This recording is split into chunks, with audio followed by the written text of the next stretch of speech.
Você ora do jeito certo? Você já se perguntou por que as suas orações elas não são respondidas? Quantas vezes nós temos dúvidas, né? E nós perguntamos, Senhor, será que eu estou orando do jeito certo? Será que eu estou orando a tua vontade? Será que o meu coração está alinhado com aquilo que Deus espera que eu ore? Sabe, Jesus nos deixou um modelo muito famoso que talvez você já conhece de ouvir, quem sabe de repetir, mas hoje eu quero me aprofundar nesse modelo de oração e 6 pontos principais aqui nesse modelo de oração que, se você colocar em prática, vai transformar a sua vida de oração e transformando a sua vida de oração, vai com certeza transformar muitas áreas aí da sua vida que estão precisando de oração. A primeira coisa aqui é como você vê a Deus. Como nós enxergamos a Deus é o primeiro ponto, é o start aqui, é o ponto inicial para nós começarmos um relacionamento. Porque tudo começa com a maneira que eu vejo a Deus, como que eu enxergo a Deus. Tudo começa com a maneira que eu vejo, e Ele é um Pai, Ele é um Deus distante, Ele é uma pessoa estranha, Ele é indiferente, Ele está lá no trono e eu não posso incomodar com qualquer coisa. Como eu enxergo a Deus faz toda a diferença a forma que eu vou me relacionar com Ele. Deus não é um estranho. Deus, Ele é Pai, mas mesmo sendo Pai, Ele também é um Deus que está nos céus. Ele é soberano, Ele é todo-poderoso, Ele é santo. Esse é o nosso Deus. Esse Deus nós precisamos conhecer. Como nós vamos nos relacionar? E ninguém melhor do que Jesus Cristo para nos ensinar, para deixar esse modelo. Dos capítulos 5 ao 7, Jesus Cristo ele sobe a uma montanha, semelhante a Moisés, que é um exemplo do Antigo Testamento. Jesus ele sobe ali na montanha e ele prega o sermão conhecido como Sermão da Montanha. E lá no meio, no capítulo 6, ele nos deixa um modelo de oração, uma forma para nós nos relacionarmos. Esse modelo não é um modelo para você decorar e repetir ele diariamente, mas é um modelo para você viver, para você colocar em prática. E eu vou ensinar aqui para você esses 6 pontos principais que essa oração ela pode ser dividida e você colocar isso como uma ênfase habitual, como todos os dias você orar dessa maneira. Você não vai repetir, eu não vou deixar aqui algo para você repetir diariamente, mas eu vou te ensinar como viver essa oração aqui na prática. Por isso é importante que você fique aqui até o final. O primeiro ponto, né, que Jesus nos ensina aqui sobre esse ensino de Jesus é orar para que o nome de Deus seja santificado. Ele começa assim: santificado seja o teu nome. Está falando sobre a santidade de Deus. O nome que refere-se à sua pessoa, o seu caráter, a sua autoridade. Você sabia que Deus ele tem nomes para cada atributo dele, para cada característica que ele vai manifestar? Sabe, Deus, ele, por exemplo, pode ser chamado de Jeová Tsidkenu. Jeová Tsidkenu é o nome hebraico para Deus é a minha justiça. Deus, ele pode ser a sua justiça.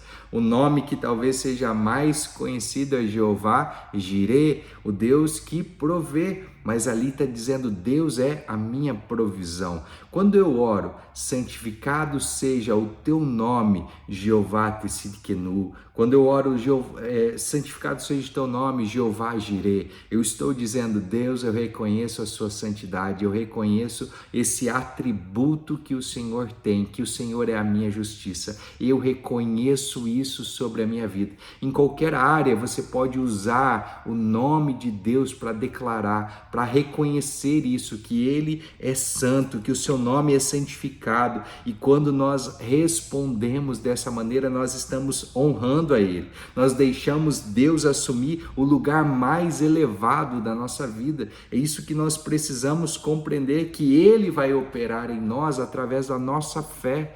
Deus, Ele nos dá o livre-arbítrio para que nós permitamos ao ponto de se relacionar com Ele. Não é Deus que coloca limites no nosso relacionamento, mas é nós. E Ele criou a oração, uma forma de nós conversarmos. Sabe, quando você conversa com alguém, você começa a conhecer essa pessoa, você sabe o que ela gosta, você sabe aonde ela trabalha, o que ela faz, quais são os seus hábitos. Quando nós conversamos com Deus, nós nos tornamos conhecidos. Nós nos achegamos a Deus e Ele vai se achegando a nós todos os dias. Nós precisamos entender que quando nós oramos aqui, nós oramos para que venha o seu reino. Esse é o segundo ponto. Orar para que venha o reino, para que se manifeste o reino. Você sabia que existem sinais da manifestação do reino? Quando o reino de Deus vem, existem sinais que nós podemos ter certeza que já se manifestou. Mateus capítulo 12, no verso 28, Jesus disse: "Mas sei que é chegado o reino de Deus, porque se é pelo Espírito de Deus que eu expulso demônios, então verdadeiramente é chegado o reino de Deus sobre vós. O reino é manifestado quando enfermos são curados, demônios são expulsos."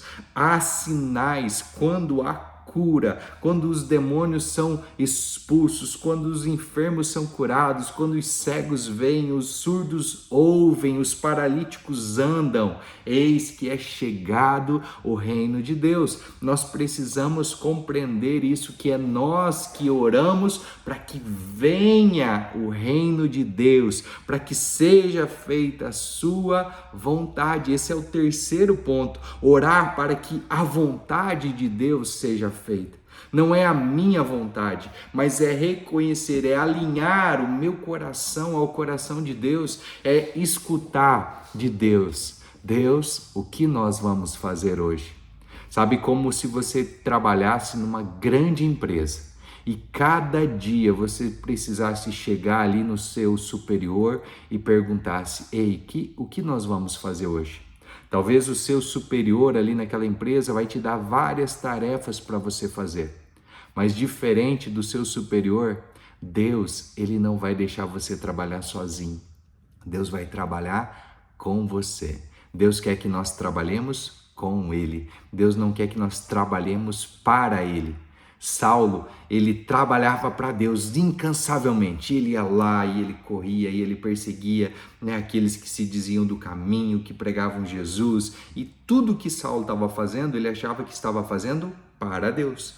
Ele era muito zeloso, muito cuidadoso ali com as coisas de Deus. Mas sabe o que ele esqueceu? De perguntar a Deus: qual é a tua vontade? Até que um dia Saulo tem um encontro com Jesus, e aí nesse encontro, como se Jesus falasse: para aí, para de trabalhar, você está trabalhando errado, eu quero que você trabalhe comigo, eu quero fazer uma parceria com você. Ei, Saulo, eu quero mudar o seu nome, eu quero transformar a sua vida. Agora você não é mais esse Saulo, agora você é um Paulo. Agora você compreende a vontade de Deus. Sabe o que aconteceu com Paulo? Ele subiu aos céus, ele ouviu de Jesus, ele aprendeu. Ele foi um apóstolo não porque outros fizeram apóstolo, mas porque o próprio Jesus o fez apóstolo. É isso que a palavra nos diz. Deus, ele tem um plano, um propósito tão grande na sua vida e ele quer que você cumpra com esse propósito. Mas a boa notícia é que Jesus, ele não nos deixou só. Ele não quer que você cumpra esse propósito sozinho, perdido, que você fique orando e falando: poxa vida, por que minha oração não é respondida? Será que eu estou orando certo? Será que eu estou orando errado? Como que eu devo orar? E aí o Espírito Santo vem e nos mostra qual é a vontade do Pai. Eu abro mão da minha vontade porque a vontade dele é muito melhor. Eu abro mão dos meus planos porque os planos dele são muito melhores do que os meus planos. Eu abro mão do que é precioso para mim, para pegar o que é precioso para Jesus. É isso que nós precisamos fazer. Vamos para o quarto ponto. Esses 3 primeiros pontos aqui, eles falam sobre glorificar o nome de Deus, né? Sobre exaltar o nome de Deus, sobre a glória de Deus, sobre o seu caráter, sobre o seu reino, sobre a sua vontade, né? São focado nisso, mas os últimos pontos aqui são sobre as nossas necessidades humanas. Deus não é indiferente com você. Deus, ele escolheu aqui andar de uma forma que você pudesse andar com ele. Deus, ele vem, ele nos atende, ele nos socorre, ele nos ouve. Deus, ele se importa com as suas necessidades. Ele não é indiferente com os seus sentimentos. Por isso que ele diz assim, ore, né, por provisão diária. O pão nosso de cada dia dai-nos hoje.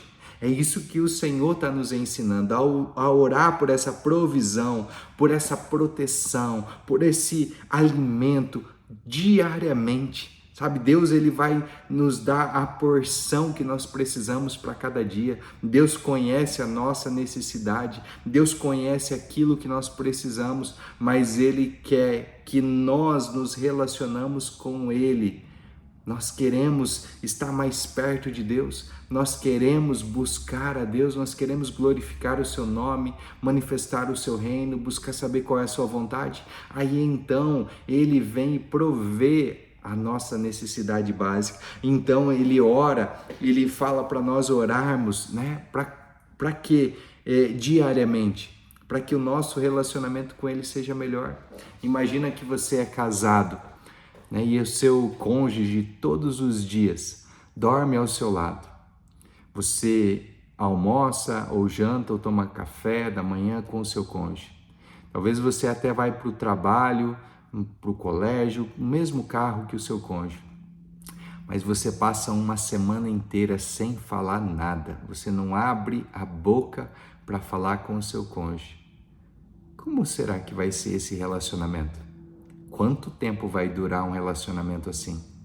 Mas quando nós acordamos de manhã, né, e falamos com o nosso cônjuge, e nós abraçamos, e nós conversamos, e nós passeamos de mão dada, e nós perguntamos o que ele vai fazer hoje, e como que foi o seu dia, e nós nos importamos ali com as suas necessidades, nós nos importamos com os seus desejos, com aquilo que ele tem planejado. O nosso relacionamento só fica cada vez mais íntimo. É isso que Deus quer, que nós nos relacionemos e ficamos cada vez mais íntimos. O quinto ponto aqui, eu já estou caminhando para o final, o quinto ponto é orar por perdão. Sabe, a oração também é um lugar de limpeza. Oração também é um lugar de reflexão, de eu falar, Senhor, examina o meu coração, esquadrinha os meus pensamentos, vê, Senhor, se há algo em mim que está me afastando de Ti, que está criando uma barreira entre mim e o Senhor.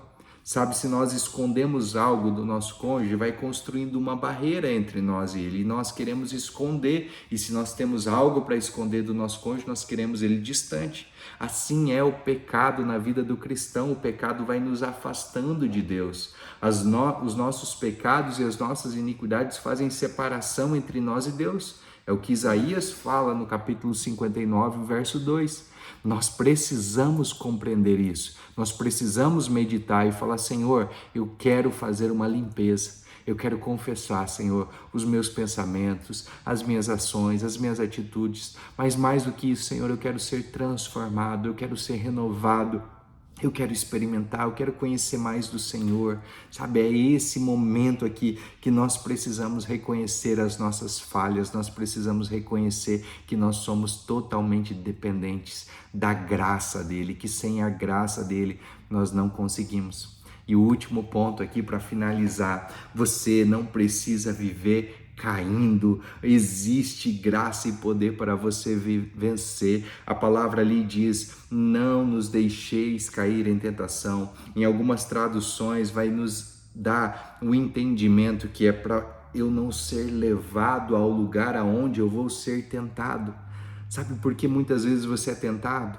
Porque você não orou e pediu, Deus, me impeça, me alerte, não deixe eu ir ao lugar que eu vou ser tentado. Sabe, se você é tentado a ir ao banheiro com o seu celular, a ver coisas que você não deveria ver, não leve o celular para o banheiro. Se você é tentado, de repente, numa academia, se você é tentado no seu trabalho, comece a orar e pedir para Deus libertar você, não deixar você ir no lugar onde vai ser tentado. Se você confessar as suas tentações, você não vai precisar confessar pecado. Hebreus 4,16 diz: achegai-vos diante do trono da graça de Deus, a fim de encontrar socorro em tempo oportuno. O Senhor, Ele conhece as nossas necessidades. Jesus foi tentado em todas as coisas. Querido, é todas. Na área que você está sendo tentado, Jesus foi, mas Ele encontrou socorro no trono da graça, Ele encontrou socorro no Pai, Ele encontrou a graça e nós também temos a graça. Nós podemos fazer uso da graça, que é uma força que nos capacita a vencer. Sozinho, querido, nós não vamos conseguir.